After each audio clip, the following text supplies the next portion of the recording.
ونؤمن به ونتوكل عليه ونعوذ بالله من شرور أنفسنا ومن سيئات أعمالنا من يهده الله فلا مضل له ومن يضلله فلا هادي له ونشهد أن لا إله إلا الله وحده لا شريك له ونشهد أن سيدنا وشفيعنا وحبيبنا وسندنا ومولانا محمدا عبده ورسوله أرسله بالحق بشيرا ونذيرا وداعيا إلى الله بإذنه وسراجا منيرا صلى الله تعالى عليه وعلى آله وصحبه وبارك وسلم تسليما كثيرا أما بعد فأعوذ بالله من الشيطان الرجيم بسم الله الرحمن الرحيم يا أيها الذين آمنوا اتقوا الله حق تقاته ولا تموتن إلا وأنتم مسلمون وقال تعالى لن ينال الله لحومها ولا دماؤها ولكن يناله التقوى منكم صدق الله مولانا العظيم معزز حاضرین، میرے بزرگوں، بھائیوں، جوانوں،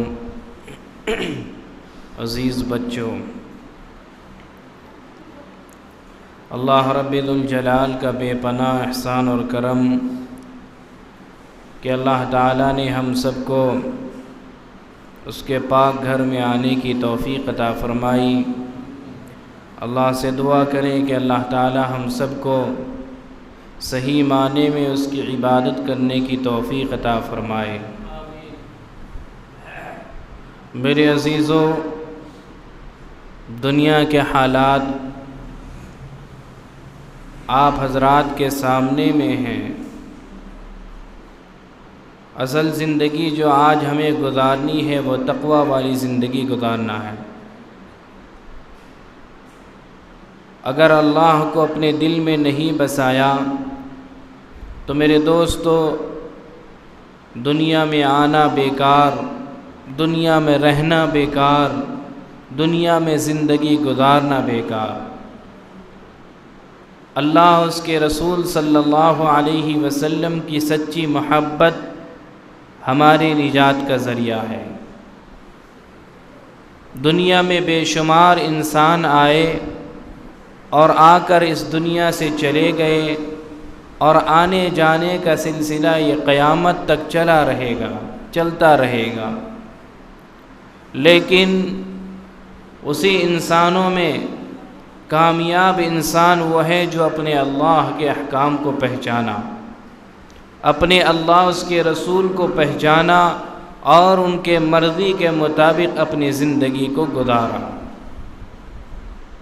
کیونکہ میرے آقا صلی اللہ علیہ وسلم نے یوں ارشاد فرمایا کہ تم میں بہترین انسان وہ ہے جو میرے طریقے پر زندگی گزارے، اور وہ شخص کامیاب ہے، کامران ہے، جنتی ہے۔ جنتی ہونے کا بشارت آقا نے یوں فرمایا، ما انا علیہ و اصحابی، جو میرے اور میرے صحابہ کے طریقے پر زندگی کو گزارے گا۔ آج یہ مہینہ چل رہا ہے ذی قعدہ کا، پھر اس کے بعد ایک مہینہ آنے والا ہے ذی الحجہ، قربانی والا مہینہ۔ جس مہینے کو اللہ نے 4 افضل مہینے میں شمار فرمایا ہے، فرمایا کہ اس مہینے کے اندر اللہ رب ذوالجلال نے ہمیں ایک تہوار بھی دیا ہے۔ حضرت ابراہیم علیہ السلام کے بیٹے حضرت اسماعیل علی نبینا علیہ السلام، جن کے 40 پشتوں کے بعد میرے اور آپ کے آقا سید الکونین امام الحرمین نبی القبلتین جد الحسن والحسین حضور سید عالم محمد الرسول اللہ صلی اللہ علیہ وسلم کا وجود ہوا ہے۔ تو میرے دوست بزرگ و جوانوں، حضرت ابراہیم علیہ السلام سے اللہ نے بڑے بڑے امتحان لیے، اور وہ سارے امتحان میں 100% نمبر پر کامیاب ہوئے۔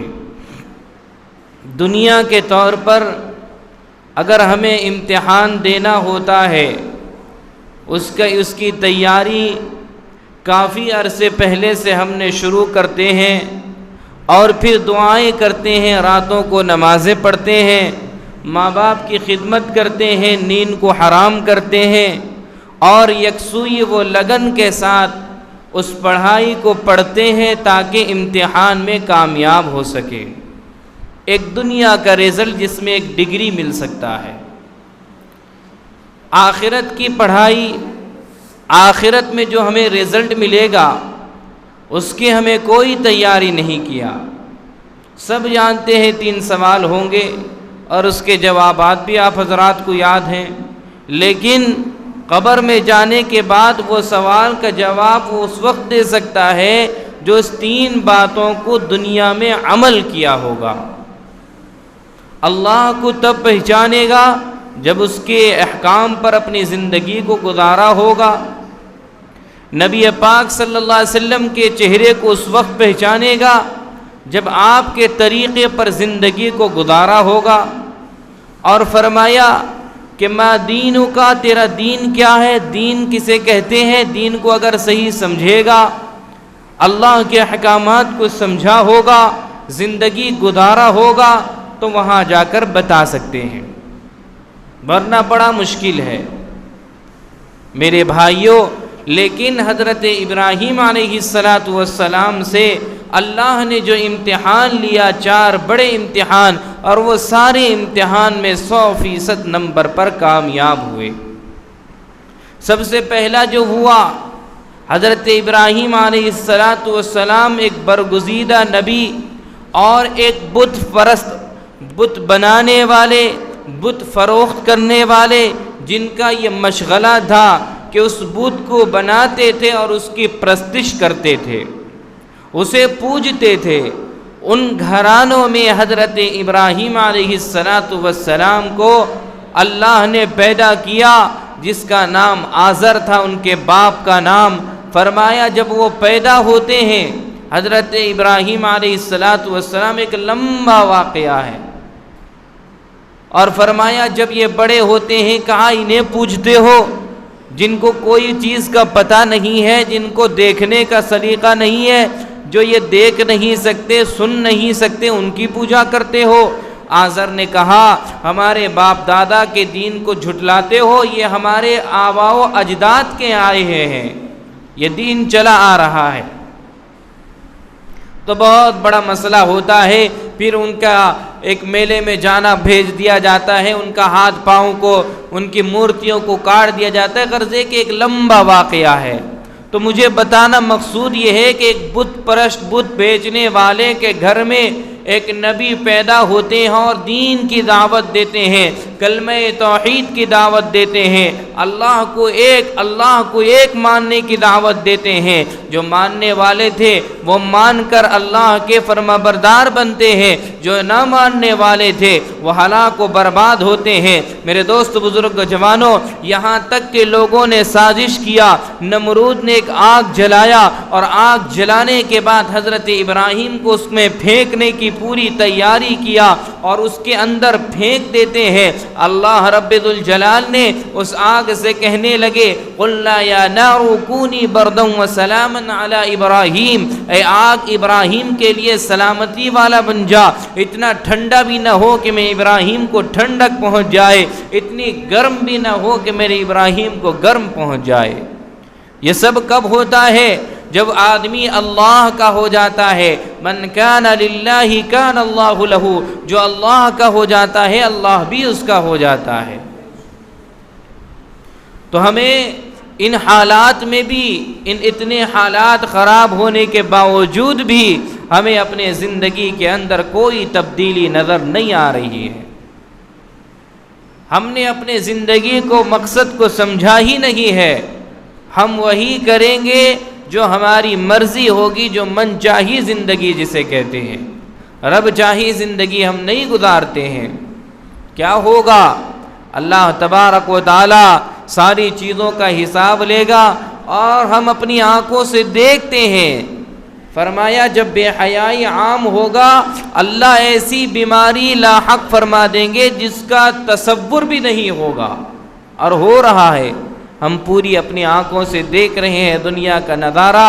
کیا ہوگا میرے عزیزو؟ یاد رکھو، جس کی دوائی نہیں اور جس کی سنوائی نہیں، کوئی دیکھ نہیں سکتا، کوئی چھو نہیں سکتا، کیا ہو رہا ہے؟ ساری چیز ہمارے اعمال کے نتیجے ہیں۔ ہم نے اعمال ہی ایسے کیے ہیں، ساری چیزوں میں ہم نے دکھلاوا کیا، کوئی چیز ہم نے اللہ کے لیے نہیں کیا ہے جس کے بنیاد پر آج اللہ پوری دنیا سے ناراض ہو گیا۔ تو میں عرض کر رہا تھا حضرت ابراہیم سے اللہ نے بڑے بڑے امتحان لیے، سارے امتحان میں حضرت ابراہیم علیہ السلام کامیاب ہوئے، یہاں تک کہ سب سے جو کڑا امتحان تھا، سب سے جو مشکل امتحان تھا، وہ اپنے بیٹے کو اللہ کے راستے میں ذبح کرنا تھا، قربان کرنا تھا۔ میرے عزیزو، آپ نے اولاد کی تمنا اور دعا فرمائی، دعا کرتے تھے ربنا ہب لنا من ازواجنا وذریاتنا قرۃ اعین واجعلنا للمتقین اماما ربی ہب لی من الصالحین۔ اللہ نے، حضرت ابراہیم نے اللہ سے اپنے اولاد کے لیے دعا مانگا۔ روایت میں آتا ہے 86 سال کے بعد ان کو ایک بیٹا نصیب ہوتا ہے۔ جب بیٹا نصیب ہوا، بیٹا کی خوشخبری انہوں نے اپنی زوجہ محترمہ کو دیا۔ انہوں نے کہا کہ دماغ خراب ہو گیا ہے، اتنے عرصے کے بعد کوئی اولاد ہو سکتا ہے؟ کہا اللہ کے اختیار میں سب کچھ ہے، اللہ جو چاہیں گے وہ کر سکتے ہیں۔ ایک بیٹا ہوا جس کا نام حضرت اسماعیل علی نبینا علیہم الصلاۃ والسلام ہے، اور حکم ہوا کہ اس بیٹے کو لے جاؤ اور اس وادی غیر ذی زرع میں چھوڑ کر آؤ۔ ایک لمبا واقعہ ہے تو وقت نہیں ہے تفصیل سے بتاتا۔ میرے عزیزو، یہ کہنا مقصود یہ ہے کہ آدمی اگر چاہے گا اللہ کا ہونا، اللہ کو اگر سب کچھ اپنا سمجھ لے گا تو میرے دوست بزرگ، دنیا بھی کامیاب، آخرت بھی اس کی کامیاب ہو جائے گی۔ آج ہم نے سمجھا ہی نہیں اپنے رب کو۔ اتنے مشکلات کے بعد اللہ رب الجلال نے ہمارے لیے اتنا آسان کر دیا ہے، روزی گھر تک پہنچا رہا ہے، پھر بھی ہم اس کی نافرمانی میں تلے ہوئے ہیں۔ حضرت اسماعیل علیہ السلام کو جب لے کر گئیں حضرت حاجرہ علیہ السلام نے فرمایا کہاں جانا ہے؟ حضرت ابراہیم خاموش ہیں، فرمایا چلے جا رہے ہیں۔ جب اس وادی پر پہنچے جہاں پر آج حجاج کرام جائیں گے اور وہاں پر جو سعی میں دوڑ لگائیں گے، اس جگہ میں اس وقت میں نہ کوئی درخت تھے، نہ کوئی میدان، چٹیل میدان میں حضرت اسماعیل علیہ السلام کو چھوڑتے ہیں اور جبرائیل بھی ساتھ ہیں۔ انہوں نے کہا چھوڑ کر کہاں جا رہے ہو؟ فرمایا زبان زبان سے خاموش کچھ نہیں بول رہے ہیں۔ حضرت ابراہیم پھر فرماتے ہیں، حضرت ہاجرہ کہتی ہیں کہا میرا کوئی گناہ تو بتا دیجئے، آپ مجھ سے ناراض ہیں، آپ مجھ سے کوئی میری وجہ سے تکلیف پہنچ گئی ہے؟ کہا کہ نہیں۔ فرمایا زبان سے خاموش ہے۔ کہا اتنا بتا دیجئے اگر مجھ سے ناراض ہے، یہ بچہ کیا کیا ہے؟ یہ معصوم بچہ ہے، یہ دودھ پیتا بچہ ہے، اس کو آپ چھوڑ کر کہاں جا رہے ہیں جس کی تمنا آپ عمر بھر کرتے رہے، اور اتنے سالوں کے بعد اللہ نے ایک بیٹا نصیب کیا ہے، اور آپ اس کو چھوڑ کر اور یہ چٹیل میدان میں چاروں طرف سے کوئی دکھائی نہیں دے رہا ہے، چھوڑ کر کہاں جا رہے ہیں؟ حضرت ابراہیم نے کہا کہ ہاجرہ اپنی زبان سے کچھ نہیں کہا، اپنی انگلی کو اشارہ کیا، اس رب العالمین کا حکم ہے تمہیں یہیں چھوڑ کر جانا ہے۔ حضرت ہاجرہ فرمانے لگی کہا کہ اگر اللہ کا حکم ہے اے ابراہیم تو چلا جا، مجھے کسی کا خوف و خطر نہیں ہے، اگر اللہ کا حکم ہے آپ چھوڑ کر چلے جائیے۔ میرے عزیزو، حضرت اسماعیل کو اللہ کے نبی حضرت ابراہیم نے ماں بچے کے ساتھ وہاں غیر ذی زرع میں چھوڑ کر چلے آتے ہیں۔ کھانا ختم ہو گیا، پانی ختم ہو گیا، حضرت اسماعیل دودھ کے مارے بھوک کے مارے بلکنے لگے۔ حضرت ہاجرہ کبھی ادھر جاتی ہیں کبھی ادھر جاتی ہیں، پہاڑ پر اس طرف وادی میں دوڑ لگاتی ہیں، پھر اس طرف دوڑ کر جاتی ہیں۔ فرمایا پھر دوڑ کر آ کر اپنے بچے کو دیکھتی ہیں کہیں کوئی جانور حملہ نہ کیا ہو۔ میرے عزیزو یاد رکھو، اللہ رب ذوالجلال کو اتنا ادا پسند آ گیا حضرت ہاجرہ کا، اس وقت میں ایڑی زمین پر مارتے ہیں، حضرت جبرائیل نے اسماعیل کے پانی کا چشمہ ابل آتا ہے جسے آج دنیا زمزم کے نام سے جانتی ہے۔ میرے عزیزو وہ کیا تڑپ ہوگی، اللہ نے اس تڑپ کو پوری قیامت تک آنے والی نسل کے لیے، امت کے لیے کہہ دیا ہے۔ جو بھی حجاج کرام جائیں گے ہاجرہ کے سنت کو اپنانا ہوگا، کرنا ہوگا۔ میرے بھائیوں، جب اللہ کا ہو جاتا ہے کوئی، اللہ بھی اس کا ہو جاتا ہے۔ من کان للہ کان اللہ لہ، جو اللہ کا ہو جاتا ہے اللہ بھی اس کا ہو جاتا ہے۔ اس کے بعد اتنا ہی نہیں، پھر خواب میں زیارت ہوتی ہے۔ حضرت ابراہیم سے کہا جاتا ہے، کہا کہ خواب میں دیکھا کہ حضرت اسماعیل کو کہا کہ کچھ چیزیں اللہ کے راہ میں قربانی پیش کرو، ساری چیزیں تدابیر بتاتے ہیں۔ اس کے بعد یہ چیز یہ طے ہوتی ہے کہ اپنے بیٹے کو اللہ کے راستے میں ذبح کرنا ہے۔ اپنے بیٹے سے آ کر کہتے ہیں، وہ بھی تیار ہو جاتے ہیں، ستجدونی انشاءاللہ من الصابرین، کہا آپ مجھے صبر کرنے والوں میں پائیں گے، آپ کو جو حکم ہوا ہے وہ کر جائیے۔ لے کر جاتے ہیں اور اللہ کے راستے میں وہ اس طرح کے شیطان وساوس ڈالتا ہے، پھر شیطان کو حضرت ابراہیم نے کنکر مار کر دور کرتے ہیں، جس طرح آج بھی حجاج کرام وہاں پر کنکر مارتے ہیں، اسی طرح پھر اللہ کے راستے میں قربانی پیش کرتے ہیں، چھری چلاتے ہیں، چلتی نہیں ہے، کاٹتے ہیں، کاٹتی نہیں ہے۔ کیا وجہ ہے؟ اللہ کا حکم نہیں ہے۔ اللہ نے کہہ دیا اے چھری اگر اسماعیل کے گردن کا ایک بال بھی کٹ گیا تو تیری خیریت نہیں۔ کیسے خواب تھے، آج ہمیں حقیقت بتائی جاتی ہے تو ہمیں پتہ نہیں ہے، ہم اس کو سمجھ میں نہیں آتا۔ قرآن کا حوالہ دیتے ہیں، حدیث کی باتیں بتاتے ہیں، اے لوگو آؤ اپنے اللہ کو دل میں بسا لو، تمہاری دنیا بھی کامیاب، آخرت بھی کامیابی۔ میرے عزیزو سب چیزوں پر ہم نے بھروسہ کیا، اگر بھروسہ نہ کیا تو اپنے خدا پر کیا۔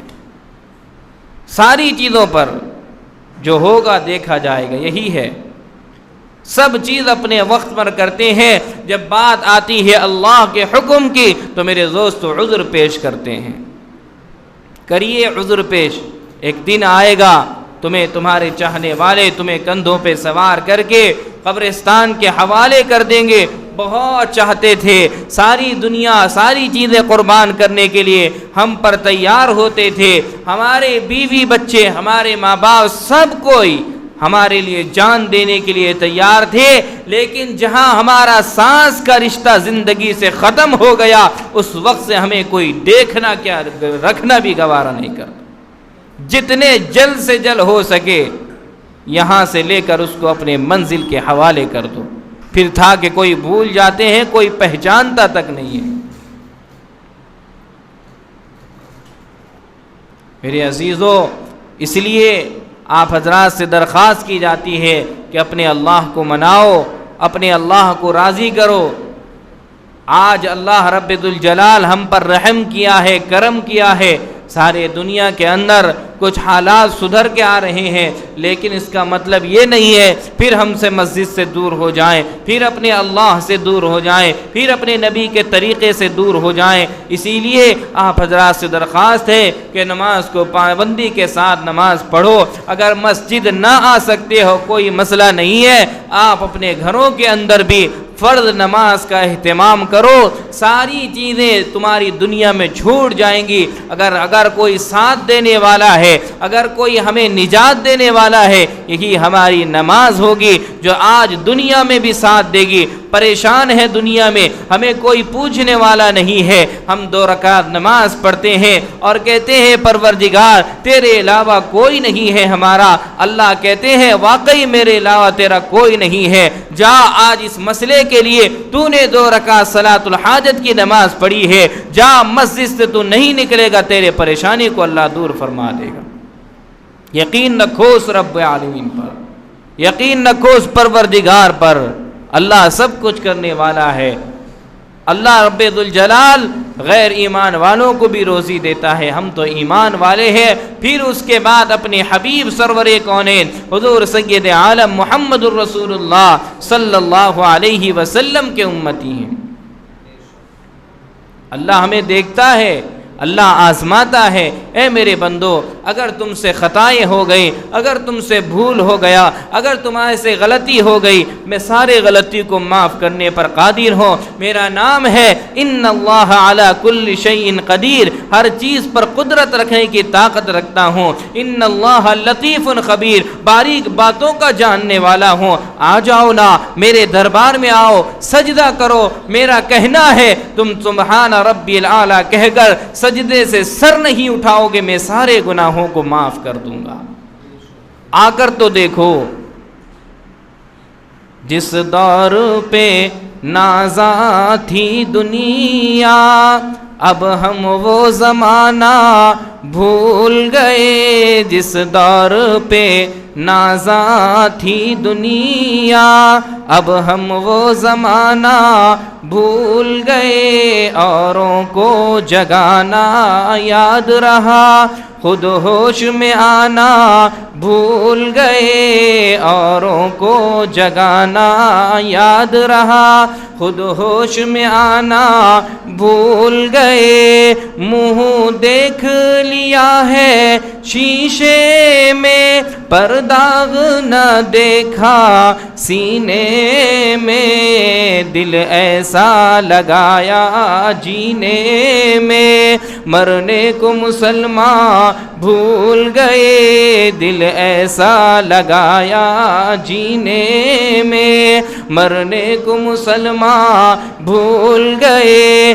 اذانیں اب بھی ہوتی ہے مسجد کی میناروں سے انور، جس ضرب سے دل ہل جاتا ہے وہ ضرب لگانا بھول گئے۔ جس ضرب سے دل ہل جاتا ہے وہ ضرب لگانا بھول گئے۔ تو میرے دوست بزرگ جوانوں، اپنے مسجد کو آباد کرو۔ وقت نہیں ہے اور کیا بیان کرے آدمی، کیا کہے، کچھ سمجھ میں نہیں آتا۔ اگر دنیا کے حالات کو ہم دیکھتے ہیں، ہم سمجھتے ہیں کہ اب ہمارا دنیا میں کوئی نہیں ہے، دنیا اجڑ چکی ہے، اب ہمیں اللہ کے پاس جانا ہے، اور اللہ کے پاس جانے کے لیے ہم نے کوئی تیاری نہیں کیا۔ سب کو فکر ہے لاک ڈاؤن کب کھلے گا، شاٹ ڈاؤن کب کھلے گا، ہم اپنے روزی کی تلاش میں گھر سے نکل کر جائیں گے۔ کسی یہ فکر ہوئی کہ نہیں چلو مسجد کو آباد کریں؟ کوئی ہے اللہ والا یہ بتائے کہ رات کی تاریکی میں ہم تو یہیں سوتے ہیں، آئے مسجد میں آ کر 2 رکعت نماز پڑھتا ہو کہ اللہ یہ روزی کا دروازہ جو ہمارے اوپر بند ہو چکا ہے، مسجد کے دروازے جو بند ہو چکے ہیں، اے اللہ اس دروازے کو کھول دے۔ ہے کوئی؟ اپنے گریبان میں جھانک کر دیکھیں، اللہ نے جمعے کو جس طرح فرض کیا ہے اسی طرح ساری نمازوں کو بھی فرض کیا ہے۔ بعض دفعہ جمعہ تو آپ کے لیے معاف بھی ہو سکتے ہیں، آدمی سفر میں ہے، بیمار ہے اور پریشانی ہے، آدمی جمعہ کو معاف بھی کر سکتا ہے مسائل کے اندر، لیکن ظہر کی نماز، فجر کی نماز، عصر کی نماز، یہ ساری نمازیں اللہ نے معاف نہیں کیا ہے کسی مسلمان پر۔ اے میرے عزیزو، اے میرے جوانوں، اللہ تمہیں بلا رہا ہے، اللہ تمہارا انتظار کر رہا ہے، تمہاری توبہ کا انتظار کر رہا ہے۔ آؤ بیٹھو، مسجد میں جتنی دیر بیٹھو گے اللہ رب ذوالجلال تمہارے دلوں کے حال کو، پریشانی کو دور کر دے گا۔ اللہ کہتا ہے قرآن سے بڑا کوئی آدمی دوستو کتاب نہیں ہے۔ قرآن خود کہتا ہے اگر تم پڑھو گے، مجھے پڑھو گے تو تمہارے سارے حالات دور ہو جائیں گے۔ وہی اعلان کیے تھے حضرت عثمان علیہ السلام جب ایک صحابی کے گھر پہنچتے ہیں بیمار سے تیمارداری کے لیے، انہوں نے کہا کہ میں نے آپ کے لیے کچھ ہدیہ اور تحفہ لے کر آیا ہوں، آپ اسے رکھ لیجئے، میں نے سنا ہے آپ کی بیٹیاں بہت ہیں۔ فرمایا یہ آپ کے مرنے کے بعد بیٹیوں کے کام آ جائیں گے۔ وہ صحابی اٹھ کر بیٹھ جاتے ہیں اور بیٹھنے کے بعد فرمایا عثمان تم میری بیٹی کا سوال کرتے ہو، مجھے تو ابھی اللہ کے پاس جانا ہے، میں نے اپنی بیٹی کو یہ تاکید کر رکھا ہے وہ سونے سے پہلے سورہ واقعہ کی تلاوت کر کے سوتی ہیں۔ اللہ کے نبی نے ارشاد فرمایا من قرأ سورۃ الواقعۃ کل لیلۃ لم تصبہ فاقۃ ابدا، جو سونے سے پہلے سورہ واقعہ کی تلاوت کر لیتا ہے اللہ رب ذوالجلال اسے کبھی فاقہ نصیب نہیں فرماتے۔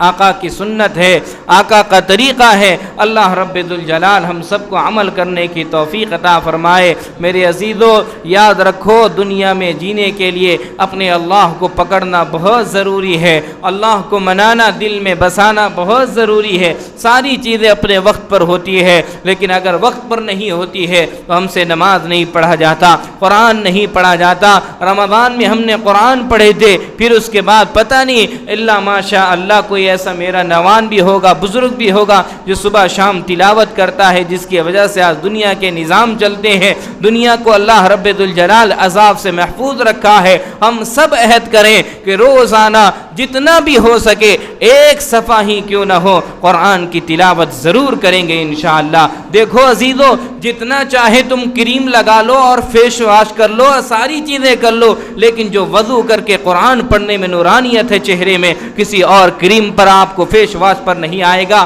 اور آ کر کے دیکھو میرا اللہ کہتا ہے نور علی نور، فرمایا یہ نور ایسا نور ہے قرآن کا، وضو ایسی نور ہے جو چہرے کو نورانیت کر دیتی ہے، چہرے کو سنوار دیتی ہے۔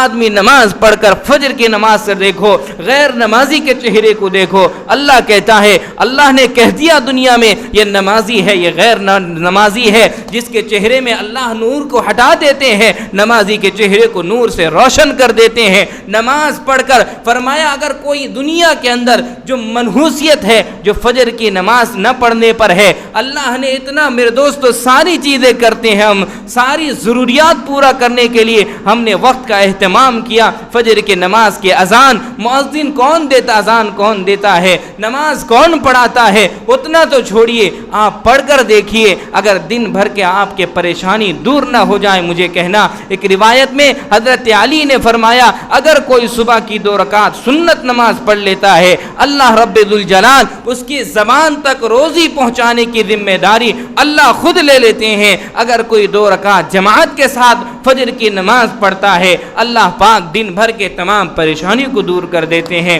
دعا کیجیے اللہ پاک ہم سب کو نماز صحیح ڈھنگ سے پڑھنے کی توفیق عطا فرمائے اور قرآن پڑھنے کی توفیق عطا فرمائے اور اپنے اللہ کو راضی کرنے کی توفیق عطا فرمائے۔ وآخر دعوانا الحمد للہ رب العالمین۔